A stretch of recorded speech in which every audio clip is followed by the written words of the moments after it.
ఏదో సంవత్సరం పేమెంట్ తక్కువ పేమెంట్ చెప్పకుండా ఇబ్బంది రాకుండా రేపు డిస్ప్యూట్ రాకుండా ఆధార్ కార్డు తీసుకొని ఇది వెరిఫై చేసుకొని చూడండి. ఒకటి చూసుకోవాలి. రెండో ఏం చూడాలి, మండల అధ్యక్షుడు పోటీ చేసేవాడు మీరు క్రియాశీల సభ్యుడై ఉండాలి. మీరు ఏదైతే క్రియాశీల సభ్యులు జాబితా తీసుకెళ్లారో ఆ జాబితా తీయండి. ఇతని పేరు అక్కడ ఉందా లేదా, జిల్లా పార్టీ నుంచి కూడా క్రియాశీల సభ్యుల జాబితా వస్తుంది మీకు, అది కూడా దగ్గర పెట్టుకోండి. ఇతను అయ్యే క్రియాశీల సభ్యుడు అవునా కాదా, క్రియాశీల సభ్యుడు అవునా కాదా చూసుకోండి. వయసు చూసుకోండి. ఈ రెండు ఒకే అతను మండల ఆ పై స్థాయి బాధ్యతలు చేసుకుంటే కనుక ఎంత బాగానే ఉంటే అప్పుడు పూర్తిగా స్వీకరించి సంతకం పెట్టి ఫామ్, లేకపోతే రిజెక్ట్. అదేనండి, ఇక్కడ వరకేం డౌట్ లేదు. నెక్స్ట్ స్వీకరించాక ఒక యునానిమస్ కి సాధ్యమైనంత వరకు ఎవరన్నా ఇద్దరు ముగ్గురు వస్తుంటే సాధ్యమైనంత వరకు సమన్వయం చేసి యునానిమస్ గా అందరూ పార్టీ వాళ్ళని కలిసి పనిచేసుకోవాలి. రేపు ఎవరైనా రేపు మనం ఎన్నికల పేరు మీద మనం అభిప్రాయ సేకరణ చేసినా ఓడిపోయేలా అన్న వరకు బాధ ఉంటుంది. అందుకనే పార్టీలో అనేకమైన బాధ్యతలు ఉన్నాయి కాబట్టి పదవ బాధ్యత ఉంది కాబట్టి మీ పెద్దలు అబ్జర్వర్ కూడా అందుకే వస్తారు.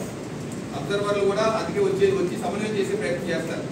లేదు సమన్వయం కావటం లేదంటే ఒకటి కన్నా ఎక్కువ నామినేషన్స్ వచ్చినట్లయితే అప్పుడు జిల్లా ఆర్ఓకి ఒకసారి ఫోన్ చేయాలి. జిల్లా ఆర్ఓకి ఫోన్ చేసి ఇదిగోండి ఇది పరిస్థితి, ఇక్కడ నామినేషన్స్ వచ్చాయి, 3 వచ్చాయి, ఏం చేయమంటారు, ముందుకెళ్ళమంటారా అడుగుతారు. అప్పుడు ఆ పరిస్థితికి ముందుకెళ్ళమంటారు.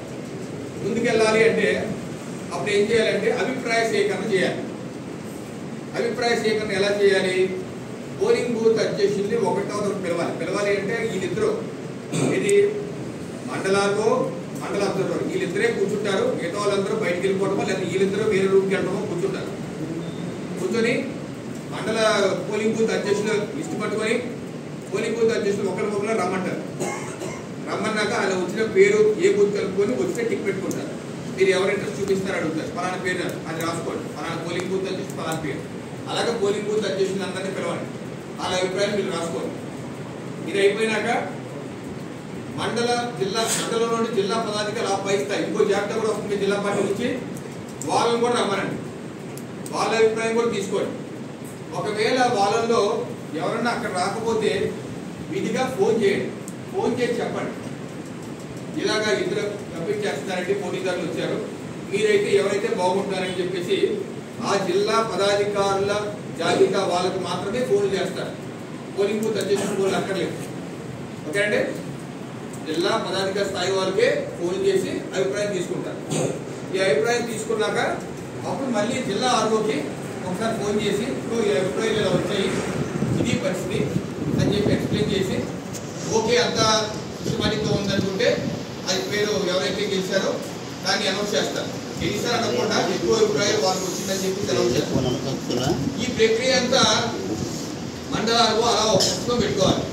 పుస్తకం పెట్టుకొని మీటింగ్ మండలానికి ఒక మీటింగ్ మినిట్స్ ఒక బుక్ మీరు వెళ్ళేటప్పుడు ఒక బుక్ తీసుకొని మీటింగ్ మినిట్స్ దానిలో రాయాలి. తెలంగాణలో ఫలానా రోజు ఇది ఫలానా ప్లేస్లో మండల ఎన్నికలు ప్రారంభించాము, దీనిలో ఫలానా వ్యక్తులు అందరూ పాల్గొన్నారని చెప్పి స్టార్టింగ్లోనే సీరియల్ నెంబర్ రాసేసి వచ్చిన వాళ్ళు అందరూ సంతకాలు తీసుకోండి. వచ్చిన వాళ్ళు 30 మంది 40 మంది ఎంతమంది వస్తారో పేరు ఫోన్ నెంబరు సంతకాలు తీసుకోండి. ఆ తర్వాత ప్రక్రియ అయిపోయినాక లాస్ట్లో ఎన్నికల రిజల్ట్స్ అనౌన్స్ చేశాక ఆ పుస్తకంలోని కింద పక్క ఇంకో ఇద్దరు అభ్యర్థులు మరి నామినేషన్ వేశారు, అభిప్రాయం సేకరణ చేశాం, ఎక్కువ మంది అభిప్రాయం సో వ్యక్తి వచ్చింది, ఆయన్ని మండల అధ్యక్షుడిగా ప్రకటిస్తున్నాం అని చెప్పేసి కుడి పక్క ఏమో మండల ఆర్ఓ సంతకం పెడతారు, ఎడం పక్క మండల అబ్జర్వర్ సంతకం పెడతారు. ఆ సంతకం పెట్టి కట్ట పూర్తవుతుంది. దాంతో పాటు ఇంకోటి కూడా ఉంది, మండల అధ్యక్షుడి యొక్క ఎన్నికతో పాటు మండల ఆర్ఓ చేయవలసిన పని ఇంకోటి, మండల ప్రతినిధిని కూడా అక్కడే ఫైనల్ చేసుకోవాలి. ఎంత తెలుసు మన పార్టీలో జిల్లా అధ్యక్షుడి ఎన్నికలు జరగడానికి మండలాల నుంచి 2 ఓట్లు ఉంటాయి. ఒకటి మండల అధ్యక్షుడు ఓటేస్తాడు, ఇంకోటి మండల ప్రతినిధి ఓటేస్తాడు. ఈ మండల ప్రతినిధి ఎవరు ఉండాలి, ఆ మండలంలో సీనియర్ నాయకుడు అందరూ వచ్చిన వాళ్ళందరూ ఏకాభిప్రాయం చేసి ఫలానా వ్యక్తి సీనియర్గా ఉంటే బాగుంటుంది, 6 నాయకులు ఉన్నారు, ఆయనే మాకు ఉంటుంది, ఆయన ఉంటే బెటర్ నీ మండలానికి అన్నారు. ఓకే ఫైన్, ఒక పేరే వస్తే ఒక పేరు రాసేయండి, అది ఫైనలైజ్ అయిపోతుంది. ఒకవేళ అలా కాదు, మ్యాక్సిమం 3 పేర్లు తీసుకోవచ్చు అంతే. 3 పేర్లు వచ్చాయనుకోండి, నేను ఇదో ఫామ్ పెట్టాను, ఈ ఫామ్లో 3 పేర్లు రాయండి, వాళ్ళ బాధ్యత ఏంటో రాయండి, పార్టీలో ఎక్స్పీరియన్స్ ఏంటో రాయండి, అది జిల్లా ఆర్ఓకి పంపండి.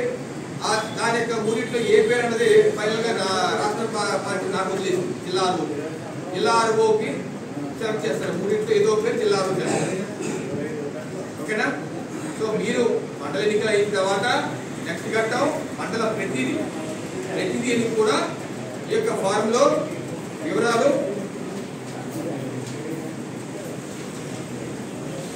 ఈ 3 ఇచ్చాను, 1, 2, 3 ప్రతినిధులు. ఒక పేరే యునానిమస్ వస్తే ఇబ్బంది లేదు, ఒక పేరే రాసేయండి. లేదు 1 కన్నా ఎక్కువ వస్తే మాత్రం ఆ ఫైనల్ నిర్ణయం జిల్లా ఆర్ఓకి వెళ్ళిపోతుంది.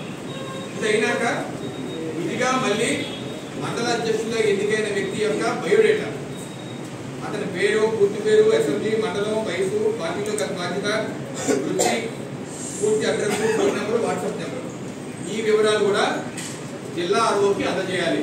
జిల్లా ఏఆర్ఓ ద్వారా జిల్లా ఆర్ఓకి అందజేయాలి. ఆ ప్రతినిధి యొక్క ఫాము అలాగే ఈ బయోడేటా, ఈ 2 మీరు జిల్లా ఆర్ఓకి జిల్లా ఏఆర్ఓకి అందజేయాలి. సో అక్కడ ఆ కార్యక్రమం అయినాక కొత్తగా ఎన్నికైన మండల అధ్యక్షుడిని చక్కగా సత్కరించుకొని ఆ ఊర్లో 4 ఊర్లు ఊరేగింపుగా పార్టీ స్లోగన్స్ ఇస్తూ తిప్పండి. లేకపోతే